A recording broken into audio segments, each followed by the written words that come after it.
Cholera report ചെയ്ത വയനാട് നൂൽപ്പുഴ പഞ്ചായത്തിൽ വിവിധ സ്ഥലങ്ങളിൽ കണ്ടെയ്ൻമെന്റ് സോണായി പ്രഖ്യാപിച്ചു. തിരുവണ്ണൂർ, ലക്ഷംവീട്, കണ്ടാനംകുന്ന് കോളനികളിലും കോളനികളുടെ 500 മീറ്റർ ചുറ്റളവിലുമാണ് കണ്ടെയ്ൻമെന്റ് സോൺ. തോട്ടാമുല സ്വദേശി കഴിഞ്ഞ ദിവസം കോളറ ബാധിച്ചു മരിച്ചിരുന്നു. 10 പേരാണ് നിലവിൽ ചികിത്സയിലുള്ളത്. അനീസ് അലിയുണ്ട് വിവരങ്ങൾ നൽകാനായി. അനീസ് അലി, അതീവ ജാഗ്രത വേണ്ട ഒരു സമയമാണ്, അതുകൊണ്ട് തന്നെ കണ്ടെയ്ൻമെന്റ് സോണുകളൊക്കെ പ്രഖ്യാപിച്ചിട്ടുണ്ട്. നിലവിൽ എത്ര ആളുകൾ ഇപ്പോൾ ഈ കോളറ ലക്ഷണങ്ങളുമായി ചികിത്സയിൽ കഴിയുന്നുണ്ട്? നിലവിൽ നൂൽപ്പുഴ പഞ്ചായത്തിലെ കണ്ടാനംകുന്ന് കോളനിയിലാണ് കോളറ സ്ഥിരീകരിച്ചത്. വിജില കഴിഞ്ഞ ഞായറാഴ്ചയാണ് മരിച്ചത്. ഇതേ തുടർന്ന് നടത്തിയ പരിശോധനയിലാണ് അവർക്ക് കോളറ ഉണ്ടായിരുന്നു എന്ന് സ്ഥിരീകരിച്ചത്.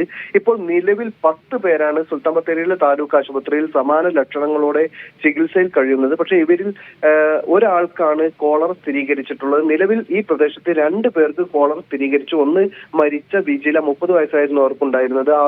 അവർക്ക് കോളറ സ്ഥിരീകരിച്ചു. മരണശേഷമാണ് പരിശോധനയിൽ ആ കാര്യം വ്യക്തമായത്.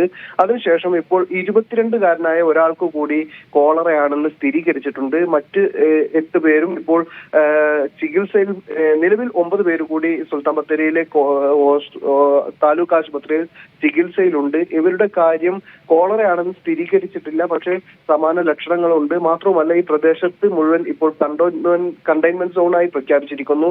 കനത്ത ജാഗ്രതയിലാണ് ജില്ലാ ഭരണകൂടവും ആരോഗ്യവകുപ്പും ഉള്ളത്. ഈ പ്രദേശത്തേക്ക് പോലീസ് ബാരിക്കേഡ് വെച്ച് ഗതാഗതം നിയന്ത്രിക്കുന്നുണ്ട്. പ്രദേശത്തേക്ക് പ്രവേശിക്കുന്നതും പുറത്തേക്ക് വരുന്നതും ഒക്കെ നിയന്ത്രിക്കുന്ന രീതിയുണ്ട്.